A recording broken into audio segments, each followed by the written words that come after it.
Сәлеметсіңдер ме оқушылар? Менің есімім Мыңбаева Жадыра Маралқызы. Мен сендерге жаратылыстану пәнінен сабақ беремін. Бүгінгі біздің тақырыбымыз экологиялық жүйе.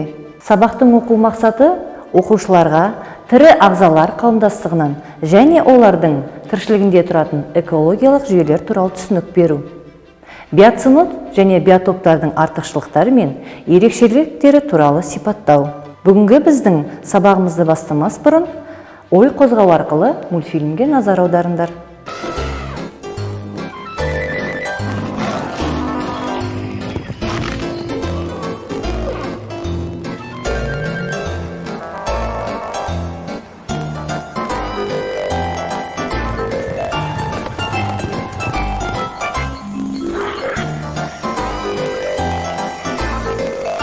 Сонымен оқушылар, өздерің мультфильмнен көргендеріндей, экожүйе дегеніміз бүкіл қоршаған ортаның тірі ағзаларының бір-бірімен байланысы мен және бірлесіп өмір сүруін айтады екенбіз. Экожүйенің ғылыми анықтамасына келетін болсақ, экологиялық жүйе немесе экожүйе дегеніміз грек тілінен аударғанда ойкос үй, система бірлесу.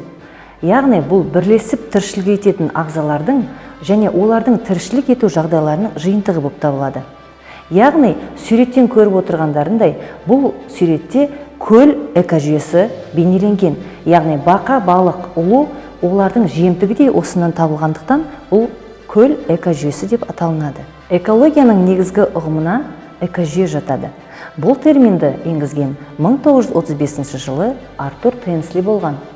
Экожүйе дегеніміз тірі тіршілік иелері мен олардың мекен ету орталарынан тұратын біртұтас функционалды біріккен табиғи жүйе болып табылады. Экожүйеге мысалдар келтіретін болсақ, яғни бұл суретте бейнеленген шөлдің экожүйесі.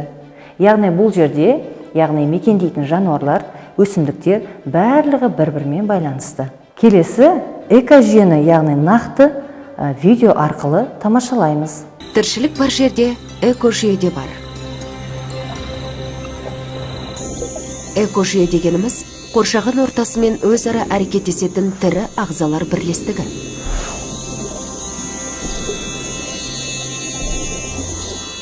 Экожүйелердің көлемдері әртүрлі, кішкентай тоғаннан үлкен орманға дейін.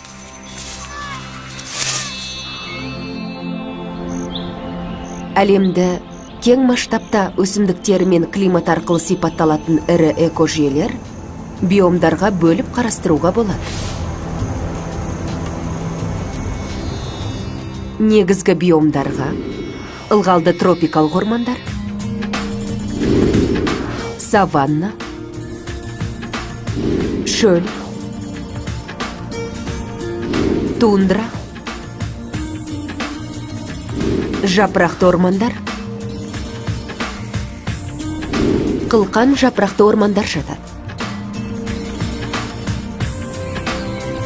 Әрбір биомда тіршілік ететін түрлердің сан түрлі болуы биоалуандылық деп аталады. Барлық экожүйелердің ортақ ерекшелігі тірі ағзалар түгелдей қоршаған ортамен өзара тәуелділікте болады. Абиотикалық факторлар деп экожүйенің жансыз компоненттерін, мысалы климат және топырақты айтамыз.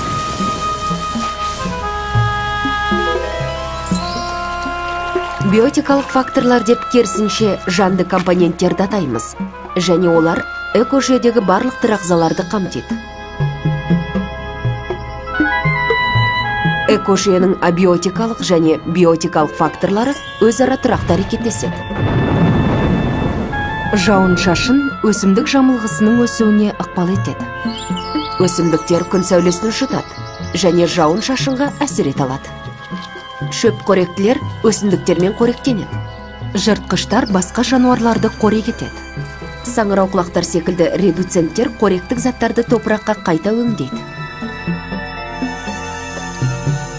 Белгілі бір экожүйедегі ағзаның рөлі және оның тұтынатын азығы экологиялық қуыс деп аталады.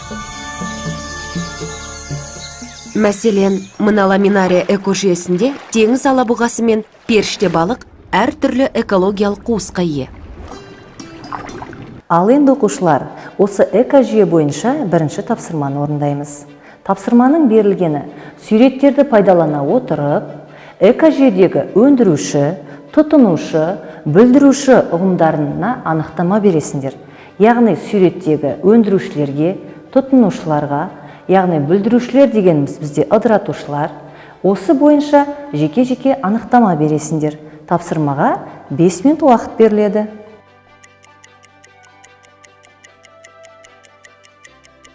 Келесі оқушылар, биоценоз және биотоп деген жаңа ұғымдар. Бұл дегеніміз экожүйенің негізгі құрамдас бөліктері болып табылады. Биоценоз дегеніміз табиғат жағдайлары бірдей жерлерде тіршілік ететін өсімдіктер мен жануарлар және микроорганизмдер қауымдастығын айтамыз. Ал биотоп дегеніміз мына суретте бейнеленгендей жануарлар мен өсімдіктер, саңырауқұлақтар мен микроорганизмдердің және климаты, жер бедері белгілі бір биоценоздардан тұратын құрлық немесе су айдынын айтамыз. Міне осы екі биоценоз бен биотоп экожүйенің құрамдас бөліктері болып табылады. Оқушылар, экожүйенің құрамдас бөліктеріне мысал ретінде мына суретке назар аударыңдар.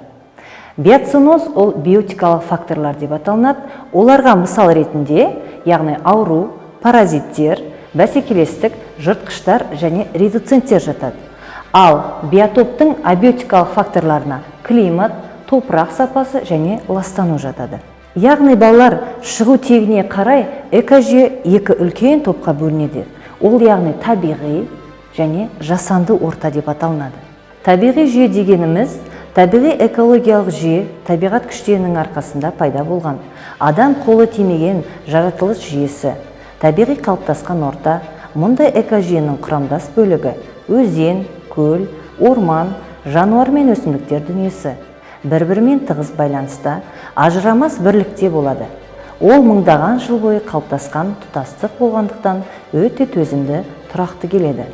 Климат пен табиғат өзгерістер аталмыш ареалдың жануарлар мен өсімдіктер дүниесін қалыптастырады. Оқушылар, табиғи экожүйеге жер үсті, тұщы су, теңіздік тіршілік иелері жатады. Жасанды экожүйе дегеніміз адам жасаған орта мен онда тіршілік ететін жануарлар, өсімдіктер дүниесі.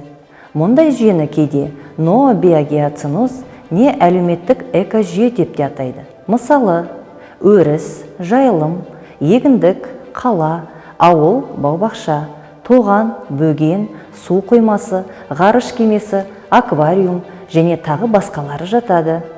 Жасанды экожүйенің ең қарапайым мысалы үйде не кеңседе тұрған аквариум. Ареал аймағы аквариум шынысымен шектелген. Түсетін жарық пен энергияны азықты, судың температурасымен, құрамын бақылап, күтіп бағып отырған адам. Жасанды ортаға жіберілген тіршілікті адам жасап отыр. Оқушылар, бүгінгі сабақта өткен жаңа сөздерді үш тілде термин сөздерін дәптерге жазып аламыз. Среда обитания, мекен ету ортасы, habitat, экосистема, экожүйе, экосистем. Окружающая среда, қоршаған орта, environment. Биотоп, биотоп, биотоп. Природная экосистема, табиғи экожүйе, natural ecosystem. Искусственная экосистема, жасанды экожүйе, man-made экосистем. Оқушылар, сендерге екінші тапсырма беріледі. Суретте көрсетілгендей экожүйелерді ата. Қай суретте жасанды экожүйеге, қай суретте табиғи экожүйеге жататынын анықта. Әр экожүйеге мысал келтір.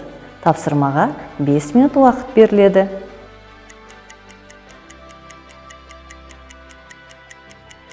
Оқушылар, бүгінгі тапсырмаларды орындағандарың бойынша сендерді формативті бағалаймын. Ал енді кері байланыс арқылы сабақты қалай түсінгендеріңді байқаймын. Ол үшін желкенді кемені бояймыз. Оқушылар, үй тапсырмасына жер үстінде, ауада, суда және топырақта өмір сүретін тірі ағзаларды дәптерлеріңе жазып келесіңдер. Осымен біздің сабағымыз аяқталды. Назарларыңа рахмет. Сау болыңдар.